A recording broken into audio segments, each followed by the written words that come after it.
As Producciones presenta Cara a Cara con Rosalía.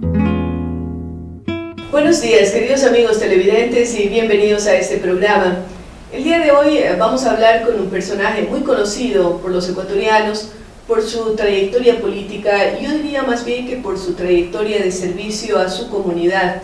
Se trata del economista Auqui Canaima Tituaña Males. Lo recordamos mucho como alcalde de su natal Cotacachi, pero también como presidente de la Asociación de Municipalidades del Ecuador, por su permanente presencia a través de los medios de comunicación diciendo su pensamiento libre, sin condicionamientos y pensando en aquello que realmente puede representar salir adelante para un país tan maravilloso como es el Ecuador. Queremos darle la más cordial bienvenida a Auqui a este programa y comenzar por el principio, porque queremos hacer un pequeño perfil suyo. ¿Cuándo se empieza a interesar por la política? ¿Cuándo empieza a pensar que lo suyo es el servicio a través del accionar público? Muy buenos días, Rosalía, muchas gracias por esta oportunidad. Bueno, recuerdo que en los años 80 nosotros habíamos empezado a organizarnos como jóvenes quichuas en Imbabura, con Otavalo, con Cotacachi, Atuntaqui e Ibarra.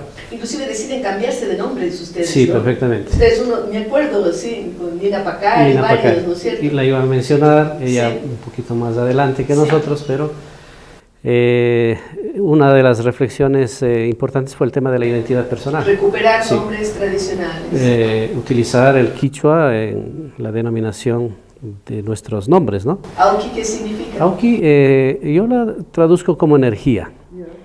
Leí a Garcilaso de la Vega. Él recoge algunos parajes y personajes en un libro importante relacionado obviamente al Tahuantinsuyo, y ahí aparece un Auqui como un sacerdote reformador en la educación, por ejemplo. También destaca que el Inca a su segundo hijo le ponía Auqui como príncipe, una traducción parecida, y también a la existencia de un cerro que es como el Taita Imbabura, digo yo, y la Mama Cotacachi, que para nosotros pues es muy energético, ¿no? Es un referente del tema de la relación hombre-naturaleza. Entonces, me identifico como energía, sí. Como energía. Y es lindo porque no es el único sector. Yo recuerdo que antes, por ejemplo, quienes se ordenaban sacerdotes o religiosas tomaban otro nombre, que era el nombre que ya les permitía hacerse conocer en la comunidad. Y hay tradiciones antiguas también de asumir nombres que significan aquello que uno quiere entrañar. Sí, bueno, más adelante nos enteramos que esto ocurría. Por ejemplo, el cardenal Bernardino Echeverría, muy conocido, cotacacheño, pero que llegó a ocupar pero tenía otro nombre. cargos. Claro, creo que era Carlos Elías, algo así, sí, el nombre de pila, digamos. Sí, pero bueno. Entonces ustedes tienen un surgimiento de una juventud que quiere hacer algo diferente. Que queremos ser parte de la sociedad, contribuir a los cambios de la sociedad. Estamos hablando de los años 80 precisamente. 80 y claro, ya me gradúo en el 82 del colegio, y en el 84 tuve esta oportunidad de la beca para estudiar en Cuba, economía, claro. Entonces, desde el 80 yo recuerdo que habían estos pasos. Bueno, en el 79, la campaña de Rodrigo Borja, me recuerdo haber estado subida a una camioneta y con una bandera gritando "El pueblo unido". Algo así, ¿no? O sea que había ya una vocación de política. ¿Se reafirma cuando usted regresa luego de cuántos años en Cuba? Bueno, yo seguí. Antes de Cuba estuve en la Universidad Central, y también ahí empiezo a reivindicar el uso del sombrero dentro de las aulas universitarias. Que para ese momento era algo sumamente nuevo. Era nuevo, era incomprendido, ¿no? Tuve más problemas principalmente con los profesores de ciencias exactas, contabilidad, matemáticas. Los de filosofía, los de ciencias sociales eran más flexibles, digamos, ¿no? Les costaba entender, pero eran más flexibles. Y claro, con las matemáticas hasta me sacó del aula, ¿no? O sea, no saca el sombrero, sale del aula, pero usted se mantenía firme. Salí del aula. Sí, qué interesante. ¿Siempre le interesaron los números, el estudio del comportamiento social? Los números sí, pero entre mis opciones de estudio, lo primero que me traía poderosamente la atención es el tema de la computación, ¿sí? Pero estamos hablando de la década de los 80. Claro, que también era una novedad. Una novedad cara, inalcanzable, y fue descartándose esta idea. Luego me llamaba poderosamente la atención la aviación, ¿no? También. La aviación, volar, era un misterio para mí. Y claro, no tenía la estatura, no tenía los contactos, no tenía la parte económica y el avión, sí. Entonces, otra que se descartó. Luego estaba la arquitectura como una opción de construir, de diseñar y de recuperar, porque estábamos con esta lógica, ¿no?, de que también los pueblos indígenas, buenos arquitectos, ingenieros, utilización de materiales. Materiales, ¿no? Exacto. Entonces, eso me llamaba mucho la atención. Pero entre la opción de arquitectura y economía, había esta decisión más bien por conveniencia.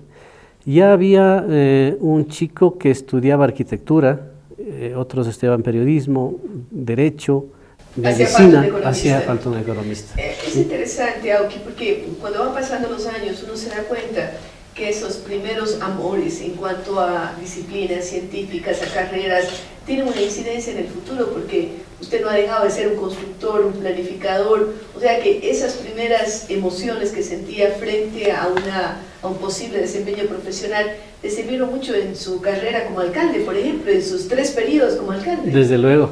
En la ciudad de Cotacachi yo reivindico mi sello y mi gusto por la arquitectura, ¿no? Inclusive el diseño de monumentos, o decir dónde se deben ubicar monumentos, utilización de simbologías como el sol que usted lleva orgullosamente, el de 8 puntas, sí. De 8 puntas de los pastos, ¿no?, de los pueblos del Claro. El sol cubriría un territorio del norte del Ecuador y sur de Colombia, ¿sí? Sí. Lo que antes ha sido la cultura Tuncahuán, antes de la llegada de los incas, claro. Sí. En Colombia le conocen como el sol de los pastos, y nosotros como el de la cultura Tuncahuán. Me gusta más Tuncahuán, lindo, ¿no? Sí.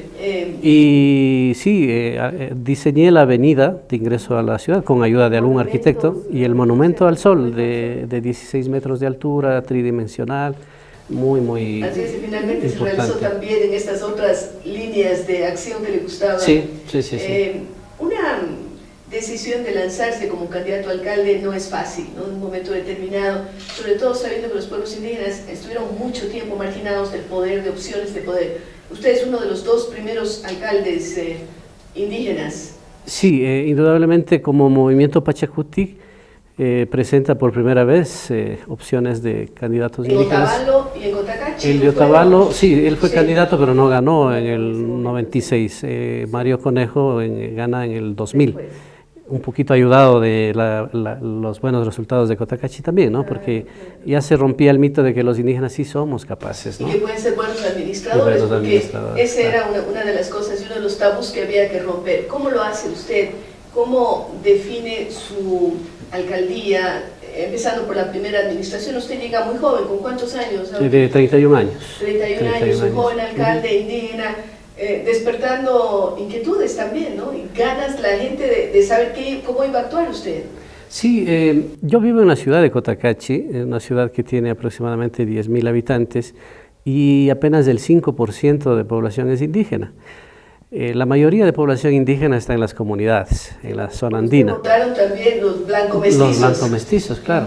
Y la ciudad de Cotacachi que demandaba un cambio. ¿Qué decían ahí? ¿No les dio miedo de que Auqui haya estado en Cuba, que haya tenido influencias del comunismo, del socialismo?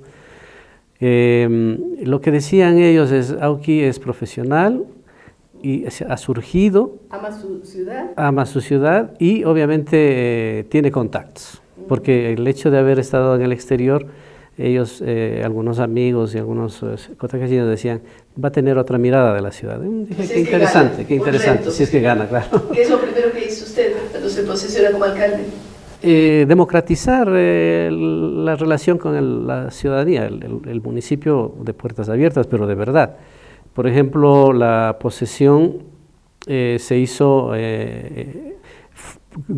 por presión de algunos concejales que no entendían esta propuesta, a puertas cerradas con 120 gentes en el salón máximo de la ciudad, como le llamaban. Pero eso nos llevó 20 minutos, cantar el himno, hacer el nombramiento de vicepresidente. Después salimos a la plaza central con 3.000, 4.000 personas recibiendo los saludos. ¿Y usted tenía mayoría en el consejo o no? No tuve mayoría. Sin embargo, eso no fue un obstáculo para que usted pudiera hacer la obra. ¿Trabajaron en conjunto también con los otros concejales? Sí, logramos por primera vez en la historia nombrar a una mujer como vicealcaldesa de otro partido político, y eso ayudó mucho a tender puentes. Y especialmente me posesiono el 10 de agosto del 96 y el 11 de septiembre de ese mismo año, a un mes exactamente, ya estábamos inaugurando la Asamblea de Unidad Cantonal, que era la presencia de líderes y lideresas de todo el cantón para diseñar y soñar en el Cotacachi. El futuro de Cotacachi. Sí. Vamos a hablar en un segundo segmento sobre sus logros como alcalde, pero usted demuestra desde un comienzo una buena capacidad de negociador, es decir, no cerrarse, no decir, bueno, aquí estamos indígenas, he ganado yo que soy indígena y el resto pues tiene que ser todo indígena, porque a veces nos enfrentamos a situaciones así, casi llamaríamos de chiismo, ¿no? de fanatismo tan grande que puede hacer mucho daño y ser demasiado riesgoso en el mundo en general. Sí, yo pienso que eso era natural en mí, porque ya en la universidad era el único indígena. O sea, recordemos, se había acostumbrado a trabajar con gente de todos los sectores. De todos los sectores, sí. Y de todas las ideologías, inclusive diría, ¿no? Entonces, lo propio pasó en Cuba. Los cubanos, curiosamente, me pedían que desde el primer año yo sea el presidente del curso. No sé, algo trascendía en mí. Pero yo el primer año no acepté, pero el segundo, el tercero estuve como presidente del curso y además metido en las filas de la Federación Universitaria, ¿no? de estudiantes universitarios. ¿Qué universidad estuvo usted? Empecé en Camagüey, está en el centro del país, y luego pedimos un traslado a La Habana. Un cambio poco usual, o sea, los cubanos son rígidos en eso, ¿sí? Y en otras cosas también, sí. Pero no permitían que haya cambios de menos de una provincia a la capital, porque se sobreentiende que está como muy saturado. Lo conseguí, el Partido Comunista lo consideró, porque también tuve este problema del sombrero.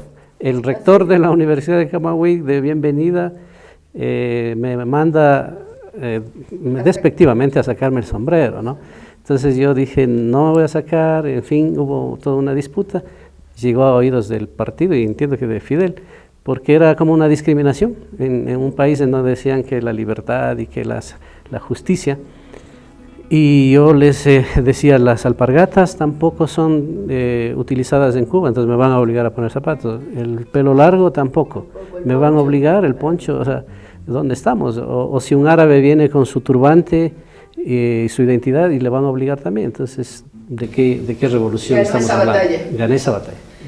Interesante, aunque nosotros vamos a hacer una breve pausa y regresamos para continuar hablando con el exalcalde de Cotacachi y revisar algunos de los logros que él obtuvo y cuál es su visión de un país que realmente queremos vivir.